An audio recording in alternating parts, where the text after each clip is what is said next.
Bengal pro T20 league প্রায় অনেক দিন থেকেই অকশন হয়ে শুরু কিন্তু হয়ে গেছে। শিলিগুড়িরও টিম আছে, কিন্তু সবার থেকে দুঃখজনক যেটা শিলিগুড়ির একটা প্লেয়ার দেখা যাচ্ছে না। অ্যাজ এ ক্রিকেট সেক্রেটারি কি বলবেন? আমি অ্যাজ এ ক্রিকেট লাভার একটা কথাই বলবো যে এত বড় একটা খেলা হচ্ছে, সেই খেলাতে শিলিগুড়ির নামে টিম আছে, বাট শিলিগুড়ির কোনো প্লেয়ার নেই। এটা ভেরি আনফর্চুনেট। যারা সিএবি নর্থ বেঙ্গল থেকে রিপ্রেজেন্ট করে তারা যদি এটা নিয়ে লড়াই না করে, যে শুধু সিএবিতে মিটিংয়ে যাবে। আমি অনেক বোদ্ধাদেরকে দেখি ফেসবুকে পোস্ট করে, অনেক কিছু লেখে, যারা প্রচুর দিন ধরে সিএবিতে যাচ্ছে, তারা অনেক বড় বড় পোস্ট নিয়ে আছে। তাদের যে কী কাজ করতে সিএবিতে যায় আমি জানি না। শিলিগুড়ির শহরে এত প্রতিভাবান প্লেয়াররা আছে, তারা একটা টিমে চান্স পাবে না? অ্যাটলিস্ট 2-3টা ছেলে তো শিলিগুড়ি টিমে থাকার যোগ্যতা আছে। এটা তো আমার মনে হচ্ছে না যে বেঙ্গল প্রো লিগ, এটা শিলিগুড়ি, এটা কলকাতা প্রো লিগ।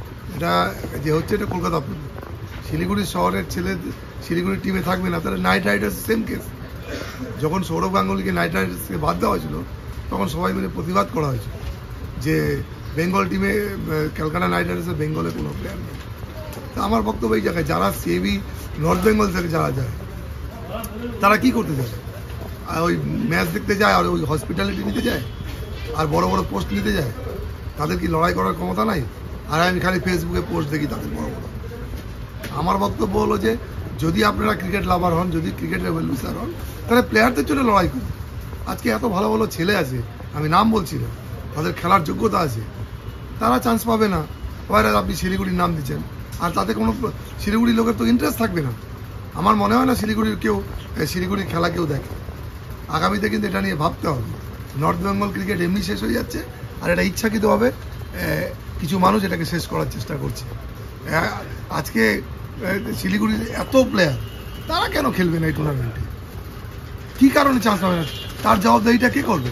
যারা নর্থ বেঙ্গল রিপ্রেজেন্ট করে, তাদের জবাবদাহি করা উচিত যে আমাদের এত ভালো ভালো প্লেয়ার আছে, তারা কেন চান্স পাবে না?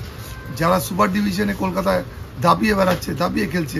সবচেয়ে বড় কথা যে আমরা এবার টি20 চ্যাম্পিয়ন শিলিগুড়ি মহকুমা ক্রীড়া পরিষদ, এবারে যে আমাদের কোনো প্লেয়ার থাকবে না যে হাইয়েস্ট রান করলো, যে হাইয়েস্ট উইকেট নিল, যে দামি খেলো, তাদের চান্স থাকবে না? তাহলে সিএবির এই অল বেঙ্গল টি20 টুর্নামেন্ট করে কী লাভ, যদি ডিস্ট্রিক্ট থেকে কোনো প্লেয়ারই না থাকে? এটাতে আমার তো মনে হচ্ছে শুধু দেখানোর জন্য টুর্নামেন্টটা করা হয়, আর ওই ভোট রাজনীতির জন্য করা হয়। আমার মনে হয় যদি ক্রিকেট, সেই জন্য বেঙ্গল ক্রিকেটের এই অবস্থা। বেঙ্গল রঞ্জি ট্রফিতে নকআউট পর্বে গিয়ে আউট হয়ে যাচ্ছে। সিরিয়াসলি এটাকে ভাবতে হবে, যদি ক্রিকেটটাকে বাঁচাতে হয়, বেঙ্গল ক্রিকেটকে বাঁচাতে হয়, তাহলে যদি আপনি কোনো খেলা করেন, তাহলে নিরপেক্ষভাবে করুন, যাতে সব প্লেয়াররা চান্স পায়, সেভাবে ব্যবস্থা করুন। আর বারবার করে বলছি, যারা নর্থ বেঙ্গল ধরে, যারা সিএবিকে রিপ্রেজেন্ট করেন, যারা অনেক দিন ধরে দেখি খালি ফেসবুকে বড় বড় পোস্ট দেখি, তাদেরকে বক্তব্য যে নর্থ বেঙ্গলের প্লেয়ারদের জন্য লড়াই করুন। বড় বড় কথা লিখে, বড় বড় পোস্ট লিখে লাভ নেই।